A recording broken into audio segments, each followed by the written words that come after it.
যদি কামনা করে, আখিরাতের সুখ শান্তি, আখিরাতের বাসস্থান, আখিরাতের মঞ্জিলে মকসুদ যদি কেউ তালাশ করে, তাহলে আমি তার এই দুনিয়া তাকে দিয়ে দিব।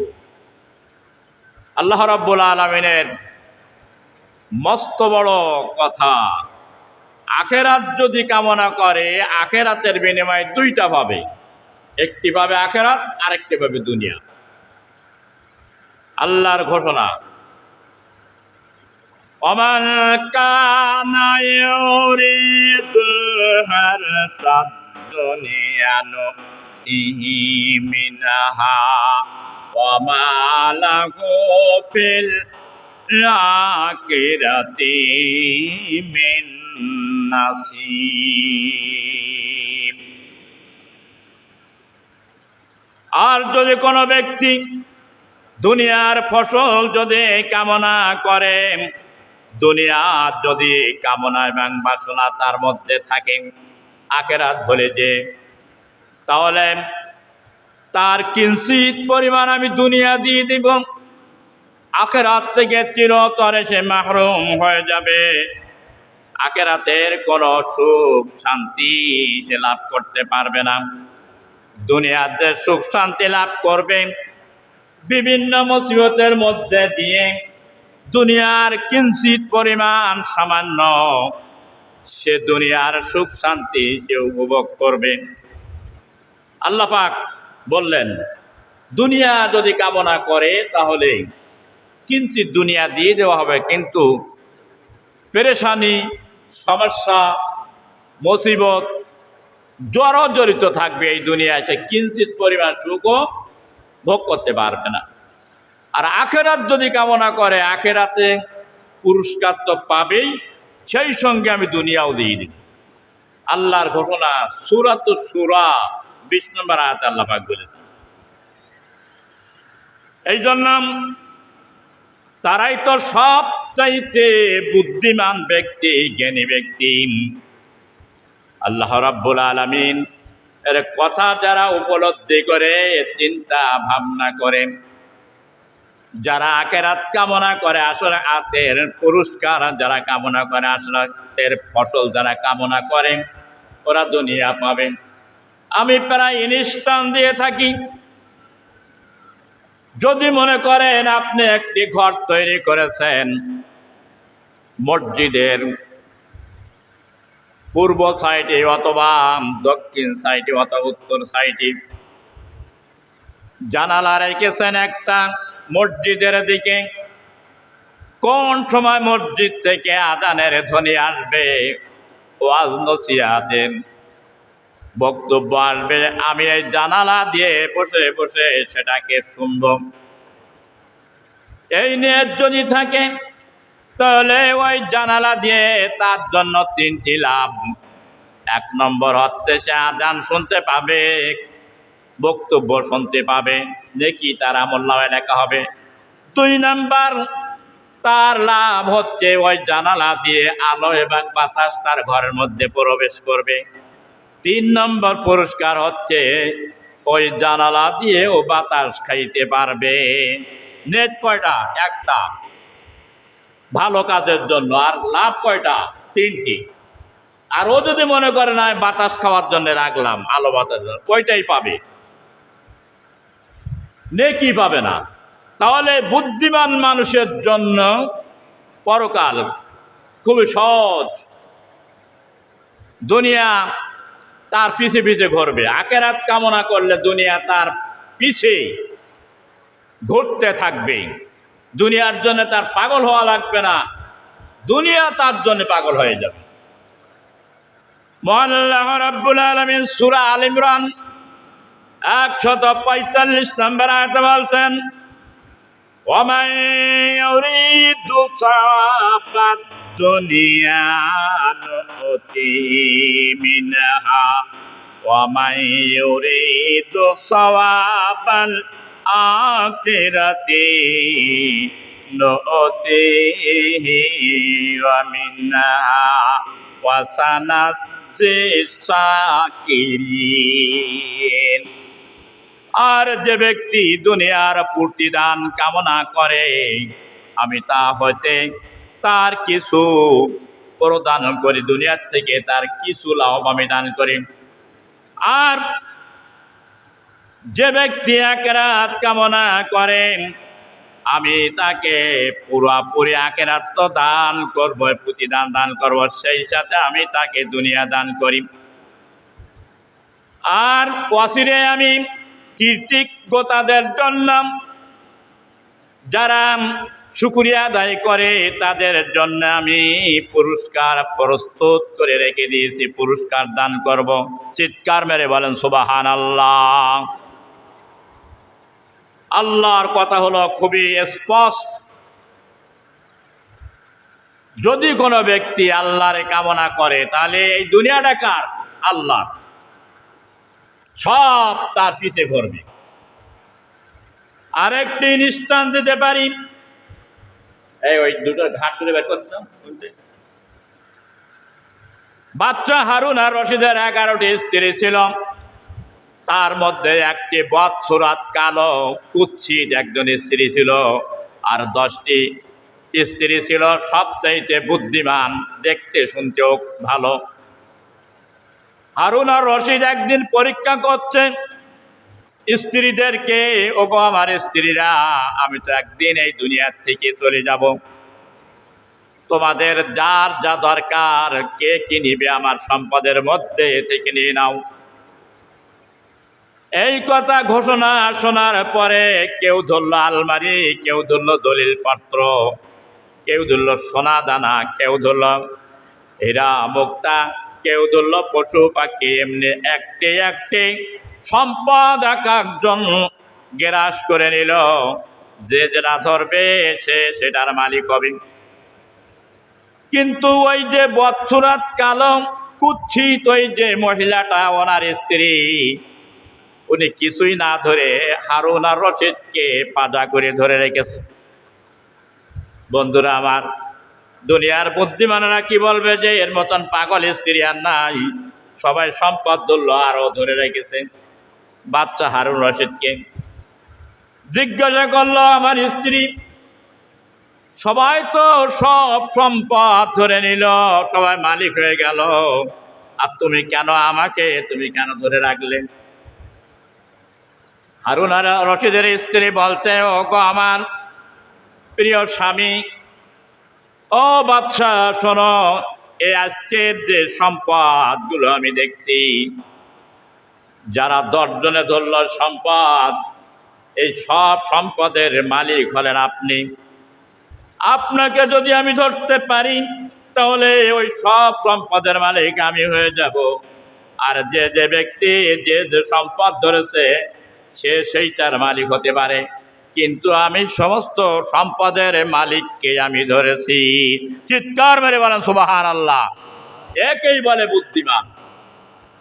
সে এমন জায়গায় হাত দিয়েছে, সব সম্পদ তার করায়ত্ত আসবে।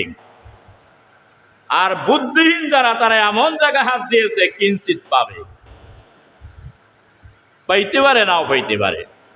আল্লাহর বান্দারা, এই জন্য হযরতে ইবনে মাসউদ রাদিয়াল্লাহু তাআলা আনহু হাদিসটা বর্ণনা করেছেন, ক্বাল রাসূলুল্লাহ সাল্লাল্লাহু আলাইহি ওয়াসাল্লাম, আল্লাহুম্মা দুনিয়া ফিল আখিরাতি ইল্লা মিসলা আজআলাহা তাকুম ইসবাহু হাযিহি আশআরু আইফি ইসতিবাতিহি ফিল আমমি ফায়ানজুরু বিমা তারজিউ। মুসলিম শরীফের 298 নম্বর হাদিস। হযরতে মুস্তাদারিক রাদিয়াল্লাহু তাআলা থেকে বর্ণিত, তিনি বলেন, রাসূল কারীম সাল্লাল্লাহু আলাইহি ওয়াসাল্লাম বলেছেন, আল্লাহর কসম, দুনিয়াটা আখিরাতের তুলনায় হচ্ছে এইরূপ, যেমন তোমাদের মধ্যে কোন ব্যক্তি সাগরে অথবা মহাসাগরের ভিতরে আঙ্গুল ডুবাই দিল, ওই আঙ্গুলটা কতটুক পানি নিয়ে আসতে পারে? সামান্য কিঞ্চিত পানি নিয়ে আসবে, যতটুক জায়গায় ভিজবে দুনিয়ায়, এক ফোঁটা পানি দিলে কতটুক জায়গা ভিজে যায়, সামান্য। অতটুক আখিরাতের তুলনায় দুনিয়াটা হচ্ছে ঠিক এতরকম, এইরকম সামান্য কিঞ্চিত জায়গা। এই জন্য বুদ্ধিমান ব্যক্তি যারা ওই দুনিয়া ধরে টানাটানি করে না, আখিরাত নিয়ে তারা পেরেশানি থাকে। সুতরাং এই দুনিয়ার তুলনায় আখিরাতের জিন্দেগিরা হচ্ছে চিরস্থায়ী, এবং আখিরাত হবে অনন্তকাল চলতে থাকবে, এর কোনো শেষ নাই। অনন্তকাল আখিরাত জীবন একবার যদি আখিরাতে পেয়ে যায়, ওই জৈবন কোনোদিন বুড়ো হবে না। নিয়ামত যদি একবার আখিরাতে পেয়ে যায়, কোনোদিন নিয়ামত গুলো তার জন্য শেষ হবে না। আজকে যারা দুনিয়া নিয়ে যারা ব্যতিব্যস্ত আছেন, দুনিয়ার কামনা বাসনা নিয়ে যারা ব্যতিব্যস্ত আছেন, ওই সমস্ত জ্ঞানীরা মনের কান দিয়ে শুনে রাখো, আমার আল্লাহর নবী ছিলেন একজন বিশ্ববিজ্ঞানী, তার মতন বিজ্ঞানী আর এই পৃথিবীতে আর কিয়ামত পর্যন্ত আসেনি, আর আসবেও না। তিনি এই কথা বলে গিয়েছেন। আর আবি হুরায়রা রাদিয়াল্লাহু তাআলা قال قال رسول الله صلى الله عليه وسلم الدنيا سجن المؤمنين وجنات للكافرين। মুসলিম শরীফের 297 নম্বর হাদিস। আমার আল্লাহর নবী বলেছেন, দুনিয়াটা হলো মুমিনদের জন্য জেলখানা, আর কাফেরদের জন্য এই দুনিয়াটা হলো বেহেশতখানা। মূর্খ যারা তারা বুঝবে, তাহলে তো ভালো। কাফেরদের জন্য যদি এই দুনিয়া যদি বেহেশতখানা যদি হয়, আর মুমিনদের জন্য যদি জেলখানা হয়, তাহলে তো কাফেররা তাই ভালো, জান্নাত লাভ করলো দুনিয়ায়। ওইটা হচ্ছে সবচাইতে বড় নির্বোধ এবং সবচাইতে বড় মূর্খ। দুনিয়া মুমিনদের জন্য জেলখানা কেন? এই দুনিয়া একটা দৃষ্টান্ত দিয়ে, ইনস্টান দিয়ে বুঝাই দেই। মাঠের মধ্যে একটি গরু আপনি ছেড়ে দিয়েছেন, আর একটি গরু আপনি বেঁধে রেখেছেন। ওই গরু বান্ধা গরুটার সীমার ভিতরে ঘুরবে, দড়ি যতদূর লম্বা এর বাইরে যেতে পারবে না। আর ছেড়ে দেওয়া স্বাধীন গরুটা একবার মোড়লের ভইতে যাবে, আর একবার গাজীর ভইতে যাবে, একবার বিশ্বের ভইতে যাবে, যেখানে ইচ্ছা সেখানে যেতে পারবে, তোর কোনো বাধ্যবাধকতা নাই। কিন্তু ওই যে বান্ধা গরু সীমানার বাইরে যেতে পারবে না। মুমিনদের দৃষ্টান্ত হচ্ছে এই যে দুনিয়ায় তারা সীমা লঙ্ঘন করতে পারবে না, আল্লাহর নাফরমানি করতে পারবে না, কোনো বেহক পথে চলতে পারবে না, নাজায়েজ পথে চলতে পারবে না, আল্লাহর নাফরমানি করতে পারবে না। আল্লাহর বিধান মেনে তার এই দুনিয়ায় চলতে হবে। এই জন্য এর জন্য জেলখানা, মুমিনদের জন্য এই দুনিয়াটা জেলখানা। এই কারণে আজকের যারা কাফের, বেদিন, ইহুদি, খ্রিস্টান, নাসারা, মুনাফিক, মুশরিক, এদের জন্য জুম্মার নামাজ আছে নাই? কথা বলে না, নাই। তাদের কোনো চিন্তা ভাবনা। মুমিনদের কি? অফিস থাকুক, আদালত থাকুক, মাঠে কাজ থাকুক, ঘাটে কাজ থাকুক, শুধু ঘড়ির দিকে তাকায় আর বলে কখন যাব মসজিদের, সময় কখন হবে। 5 ওয়াক্ত আজানে ওই রকম চিন্তা করে, যত কাজ থাকুক না, কখন ঢুকবো মসজিদে। আমার আল্লাহর তরফ থেকে ডাক পড়েছে, আর আল্লাহর প্রেমিক ডাক শুনে কেউ থাকতে পারে না। রিজালুল্লাহ তুলহিহিম ওয়া তিজারাতুম ওয়ালা বাইউ। আমার আল্লাহ রাব্বুল আলামিন বলেন, আল্লাহর প্রেমিক বান্দা আর আল্লাহর প্রেমিক বান্দি যখন আল্লাহর তরফ থেকে ডাক পড়ে, দুনিয়ার কোন কাজ, দুনিয়ার কোন চাকরি, চাষ, আবাদ তার কোনদিন ধরে রাখতে পারে না। এমন প্রেমিকের ডাক পড়েছে। সাপোজ রাতের অন্ধকারে গভীর রজনীতে ঘুমে আচ্ছন্ন, প্রেমিকা ফোন দিয়েছে, আমার ভয়ঙ্কর বিবাদের সম্মুখীন, ও আর ঘুমাবে নাকি? প্রেমিক যদি ফোন দিয়ে থাকে, প্রেমিকের আর ঘুমাবে না, উঠে দৌড়াই থাকবে কি করে তার পেরেশানি মিটানো যায়। তাহলে দুনিয়ার এই যে গন্ধ, দুর্গন্ধ, পচা, বাসি, এই প্রেমিকার পাগলে যদি তুমি এত বেকার হতে পারো, তাহলে আমার বিশ্ব জগতের প্রতিপালক শাহানশাহ রাজা ধীরাজ, তার ডাকে কেন সাড়াতে আসতে পারো না? দুনিয়ার কাজ কেন তোমার ছাড়ে না?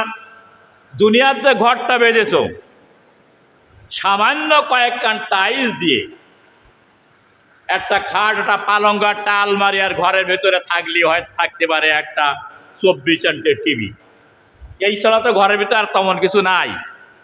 ওই ঘর ছেড়ে আসতে পারো না আল্লাহর ঘরে? শাহানশাহ তোমার ওই ঘরে কি মজা দিয়েছে, কি সৎ পেয়েছ হতে। আর আমার আল্লাহর ঘরে আসলে এমন কোন নিয়ামত নাই যে ঘরে পাবে না।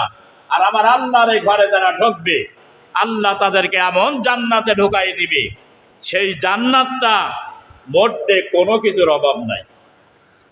সেখানে যা আছে চাবে সে সেখানে পেয়ে যাবে।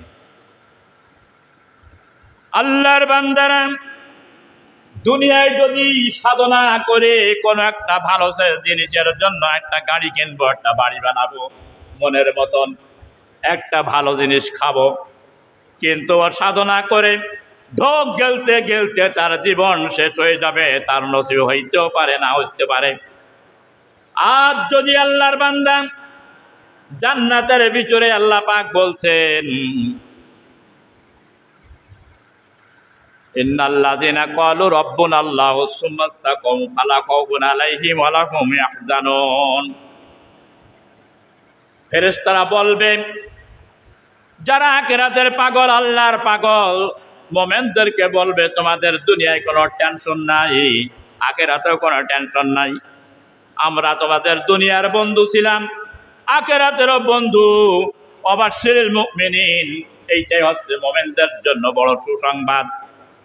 সেখানে নাহনু আউলিয়াকুম ফিল হায়াতিদ দুনিয়া ওয়া ফিল আখিরাহ ওয়া লাকুম ফিহা মা তাশতাহি আনফুসুকুম ওয়া লাকুম ফিহা মা তাদদাউন।